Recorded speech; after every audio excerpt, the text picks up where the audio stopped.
Welcome to The Explainer. Today we're cutting through all the crazy, complex noise of human behavior to look at the absolute bare bones of who we are. We're calling it the stickman psyche. By looking at the mind through the super minimal, stripped-down, whiteboard stickman lens, we can actually start to decode those invisible psychological forces that are secretly driving our modern lives. From your weirdest cognitive quirks all the way to high-stakes emotional control, we're going to break down exactly how to master your mind. So you might be wondering, what on earth can a simple stick figure actually teach you? Well, it turns out a whole lot.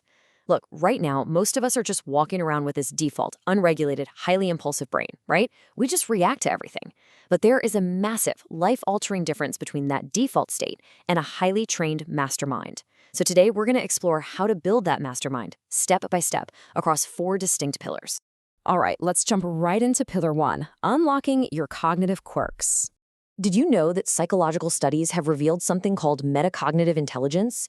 It's actually the rarest mind type out there. It literally just means thinking about your own thinking. Psychologists note that this is often accompanied by these rare traits that reveal a genuine genius mind, one that thinks completely differently than like 98% of people. But here's the catch, and it's a big one.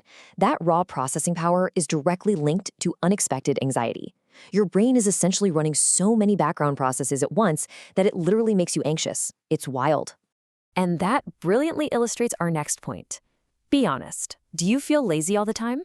Society constantly tells us it's a massive flaw, right? Just a total lack of discipline. But the psychological reality is actually entirely different. Your so-called laziness might just be a huge sign of high intelligence.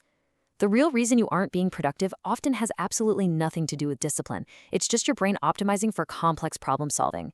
A highly intelligent stickman brain purposefully conserves energy to tackle massive mental hurdles, which, from the outside just looks like you're sitting on the couch doing absolutely nothing. Okay, so understanding your own unique wiring is absolutely crucial here. If you hate having guests over, or if you just absolutely despise phone calls, listen to me. You are not broken. Psychology actually explains that some people genuinely feel happier alone simply because their brains are built differently. You basically have an independent processor. Just validating this can help you stop forcing yourself to fit into some extroverted mold when your mind is actually designed for deep, solo focus. Moving right along, let's hit pillar 2, the rules of attraction. So let's dive into the silent, completely subconscious signals we give off. Mutual attraction isn't usually about those crazy grand gestures in the movies. It's really about micro-interactions. Psychology shows us exactly how men and women interact when they are genuinely interested versus when they're just using someone as a placeholder partner because they're bored.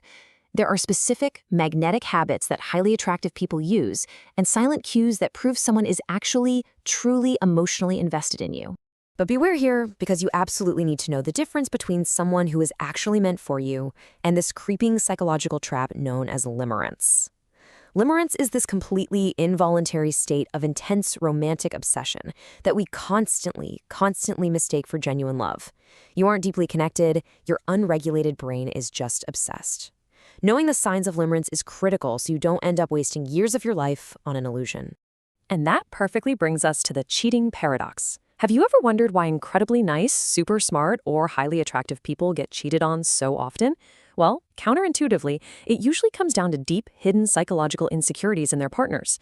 Emotional manipulators seem incredibly charming at first, right? Which leads to micro-cheating, these tiny little boundary crossings that most of us completely ignore until it is way too late. A master stickman's psyche recognizes these red flags instantly and understands exactly the psychology behind why the cheater almost always tries to come back. Okay, let's pivot to pillar 3, escaping the digital doom scroll. 15. That is the exact number of minutes it takes to practically implement a protocol to cure your social media addiction and stop the endless doom scroll. Seriously, 15 minutes. You don't need some massive month-long digital detox retreat in the woods. You really just need a short, highly focused intervention. Here is your fast-paced, stickman-approved framework to get it done. Step 1.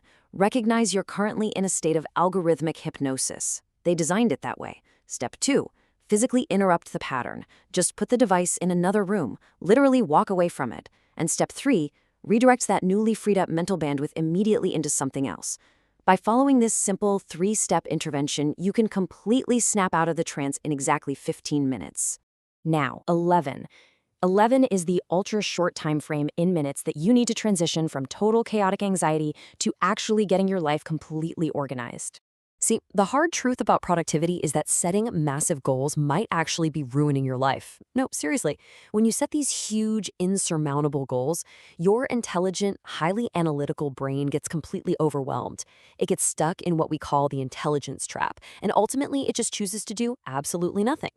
To actually get your stuff together and cure your social anxiety, you need to execute quick 8 to 11-minute micro routines. It is all about immediate, actionable steps, not staring at giant mountains you have to climb.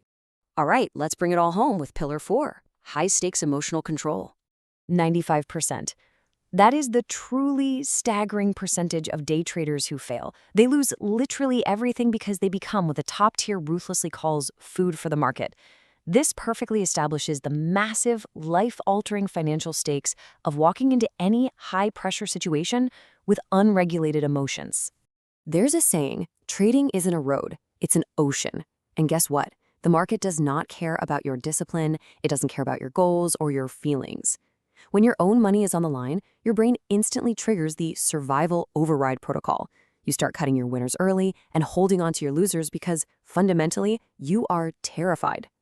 You have to learn how to sail that ocean, which means you have to start managing probabilities, not trying to predict the future. So, to actually survive the ocean, elite traders use something called the zero-point protocol. One legendary trader learned this exact lesson after a devastating $50 million loss. Yeah, $50 million. It involves utilizing a very specific Carl Jung shadow technique to confront your darkest fears head-on, completely severing your emotions from your money. It brings you to a state of total emotional neutrality, which completely eliminates the self-sabotage and the execution gap that constantly plagues 95% of people. And achieving this requires an incredible little tool, the 3-second gap. This is a tiny, tiny window of time, but it's the ultimate difference between a master stickman executing a flawless trade and an unregulated mind falling right into an institutional stop hunt trap. By forcing a simple 3-second mental pause right before entering the liquidity void, which is exactly when institutions create panic just to steal your position, you can actually override your brain's survival panic.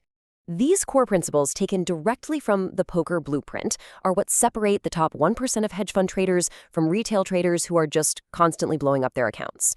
So here's the playbook. Stop predicting. Master the probabilities instead.